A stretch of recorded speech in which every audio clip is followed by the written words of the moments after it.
I knew them better than they knew themselves. I remember sending clips to my teammates the morning of the game. I think all my teammates were like, this dude is a complete psycho. Tom, we're headed to Soldier Field on Saturday. Yes, we are. Temperature shouldn't be too bad. It looks like you're lucking out a little bit. I'm lucking out a lot compared to being in Green Bay just over 2 weeks ago. Yeah, that was tough. There was 8 degrees out.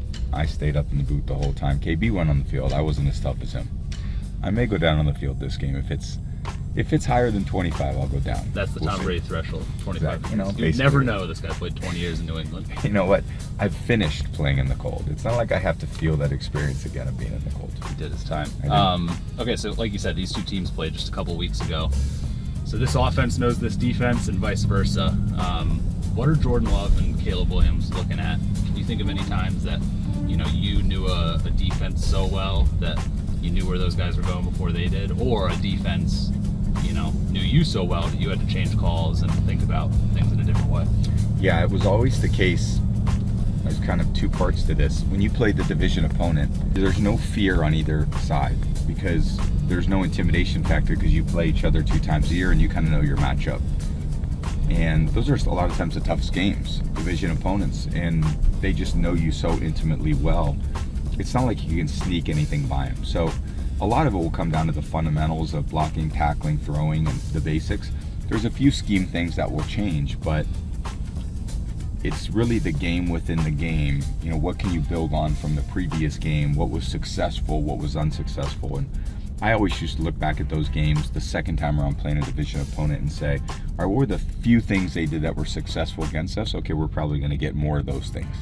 And you plan for more of those. Because the one thing that's really hard in football is planning for ghosts.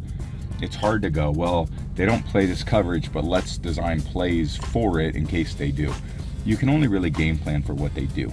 So if they show it, okay, maybe it's a small percentage, but that percentage may go up, and then you have to plan for it. Like one instance where I thought I knew a defense really well was the Super Bowl 55, Bucs Chiefs.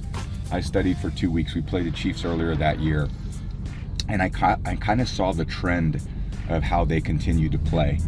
And I just locked in like I'd never had before on film study for those 2 weeks.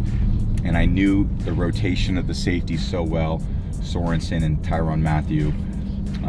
I had such a good feel for when they were going to blitz, and the ball always came out of my hands really quick. And I always said, like, I knew them better than they knew themselves.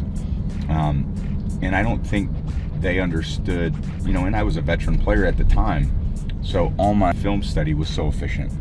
And it was a huge advantage for us in that game. I remember sending clips to my teammates the morning of the game. I was just filming things on my iPhone of my computer screen and then sending it to my teammates saying, hey, if we get this look, this is what I want you to do.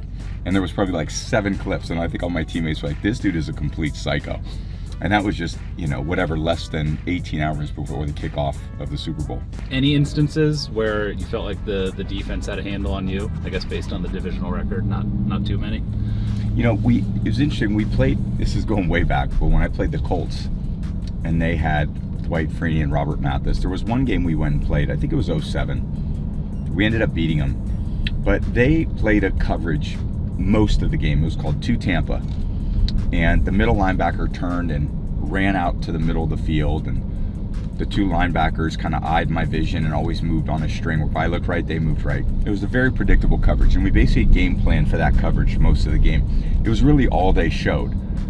We get into that game, and instead of playing this coverage 2 Tampa, they play this 2 match coverage, where instead of the Mike running out of the middle, the Mike locked down close to the line of scrimmage to the 3rd eligible receiver in the middle of the field, which screwed up our entire game plan. So it was like going into a game planning for this one coverage, and all of a sudden the whole game plan was directed toward beating that coverage.